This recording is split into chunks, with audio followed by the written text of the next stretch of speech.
오늘은 12월 31일 마지막 밤이네요.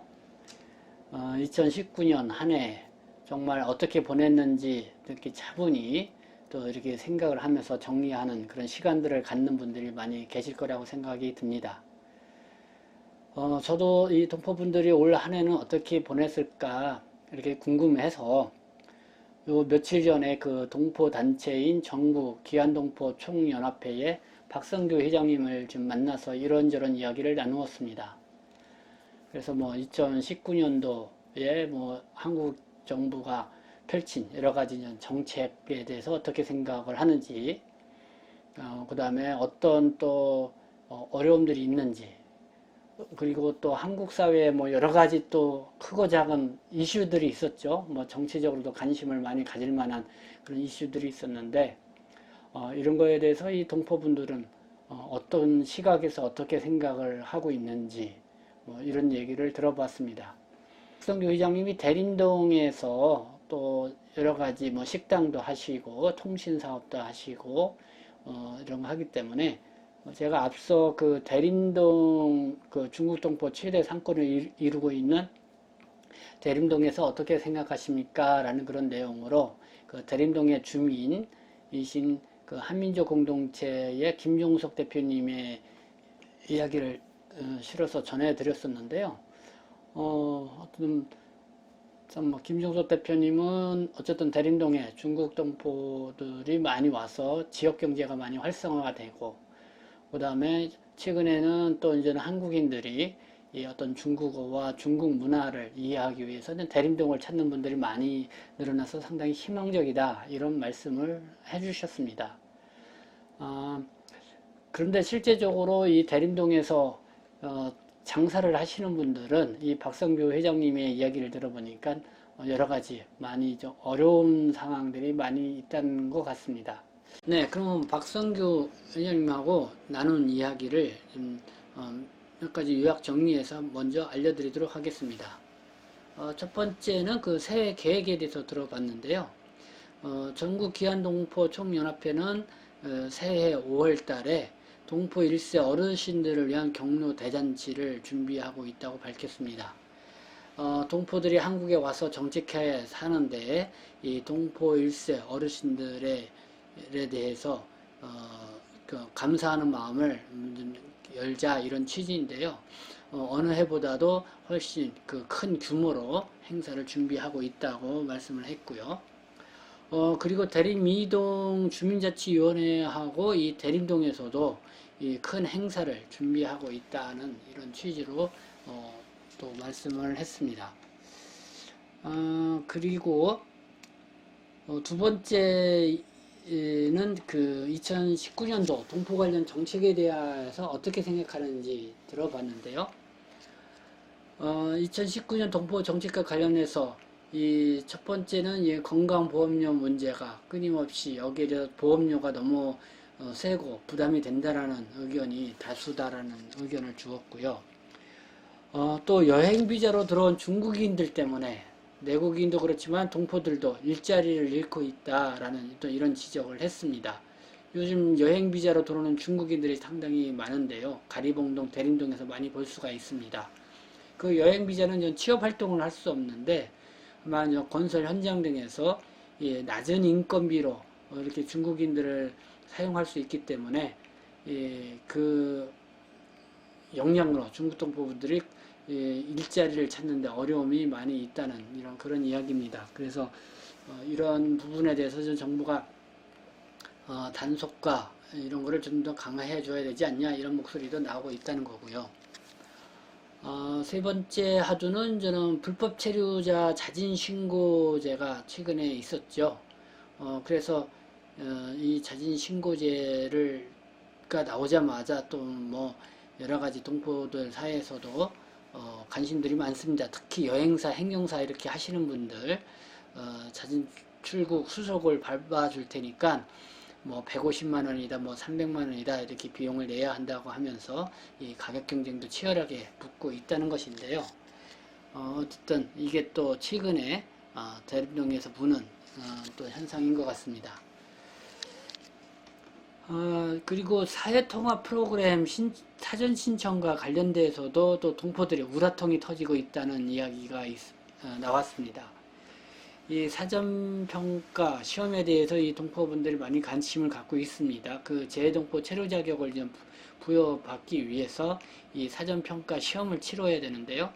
이 문제는 신청자가 한꺼번에 몰려서 그런지 이 접수 첫날부터 전산이 마비되는 일이 반복되고 있고, 또 몇 분도 안 되어서 또 접수가 끝나버리고 마는 뭐 그런 현상들이 있습니다. 그래서 이 사전 신청, 물론 이 사회통합 프로그램 사전평가 시험을 다들 많이들 보고 싶어 하는데, 뭔가 좀 제도가 준비가 좀 덜 된 거 아니냐, 이런 저는 인상을 주고 있는데요. 이거에 대해서도 좀 동포들 사이에서 좀 불만의 목소리가 있다라는 이야기였습니다.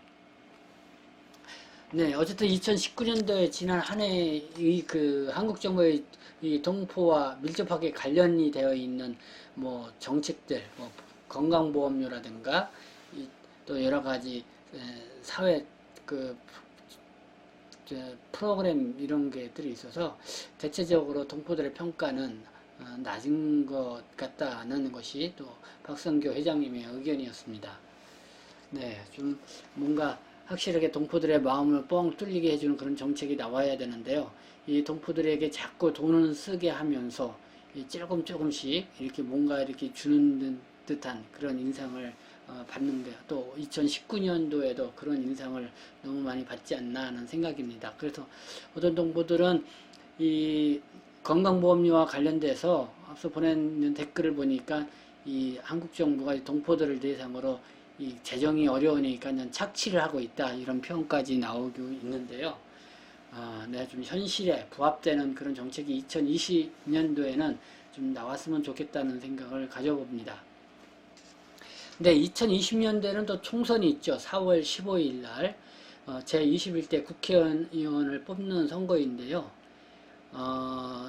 또 그러다 보니까 한국 사회가 벌써 이제는 이 총선을 앞두고 여러 가지 정치 소용돌이가 불고 있습니다. 우리 중국 동포 분들도 모였다 하면은 한국 정치 이 돌아가는 상황에 대해서 많이들 이야기를 나누시는데요. 이 총선에 대해서는 어느 정도 관심이 있는지도 물어보았습니다. 그 박성교 회장님은 뭐 동포들은 뭐 정치에 실질적으로 참여하는 것은 그 많지 않겠지만은 정치 얘기를 많이 한다고 해요. 그래서 동포들 얘기를 많이 들어보면은 이 한국 정치를 들어보면서 민주주의라고 하면서 정말 실망을 많이 느낄 때가 많다, 뭐 그런 이야기를 좀 하고 계십니다. 총선 얘기를 했으니까요. 우리 대한 중국 동포 사회가 한 85만 정도가 되죠. 그 중에 이제는 한국 국적을 취득하고 있는 분들이 한 15만 명 정도로 예상이 됩니다.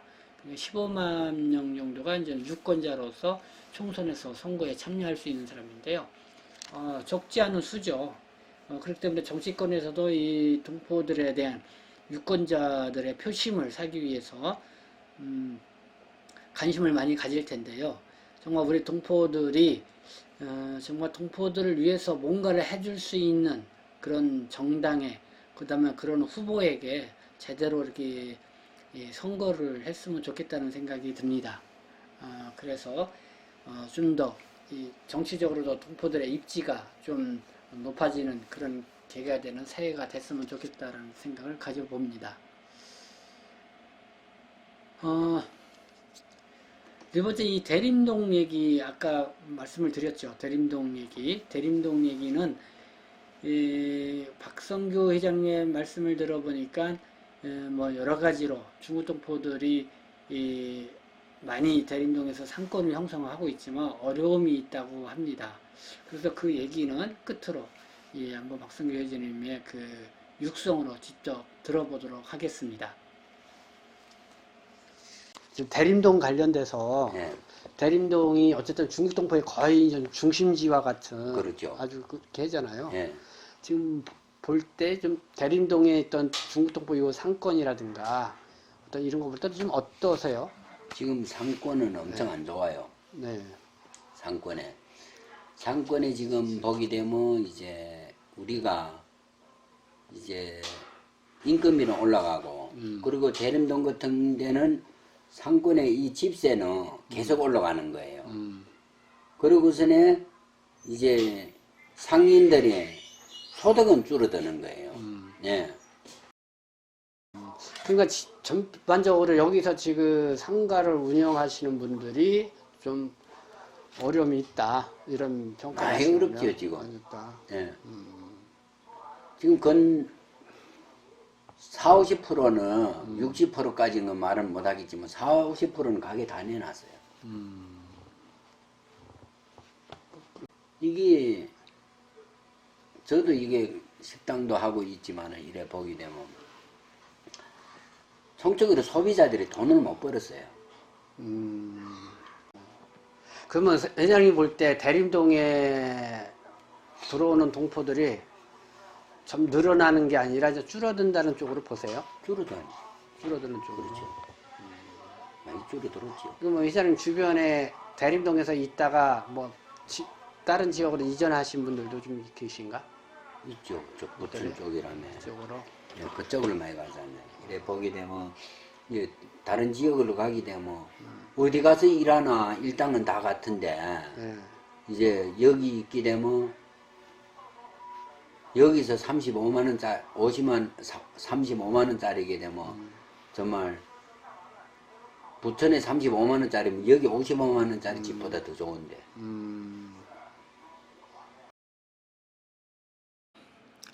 대림동에서 동포분들이 하나도 이렇게 빠져나가고 있다. 이런 또 박성규 회장님의 말씀을 들으니까 마음이 좀 착잡함을 느끼게 되네요. 그렇지만은 새해를 맞이하는 우리 동포분들에게는 이 심기일전해서 다시 재도약의 계기를 만들었으면 좋겠다라는 생각을 가져봅니다. 지금까지 이 박성규 회장님하고 1시간 동안 이야기를 나눴던 것을 바탕으로 여러분들에게 이렇게 전달해 드렸는데요. 2019년도를 정리를 한다면은 그런 것 같아요. 기대가 컸지만은 역시나 또 실망도 컸다. 이렇게 요약이 될 수가 있는 것 같습니다. 실망이 크지만은 어쨌든 2020년도에는 이 실망 속에 안주하는 것이 아니라 우리가 좀 더 주도적으로 나아가서 이 새로운 변화를 이끌어 나가는 그런 새해가 됐으면 좋겠다고 생각이 듭니다. 이 제한 중국 동포 사회 이미 100만에 이르고 있습니다. 그 중에서도 또 투표에 참여할 수 있는 유권자가 또 15만입니다. 결코 적지 않은 숫자입니다. 뭔가 함께 힘을 모으고 뜻을 모은다고 하면은 무슨 일이든지 이루어낼 수 있는 그런 힘을 갖고 있다고 생각이 듭니다. 그래서 이 참 새해는 저도 더 분발해서 이 동포 세계 신문을 통해서 또 유튜브를 통해서 동포 여러분들과 끊임없이 소통하고 또 이렇게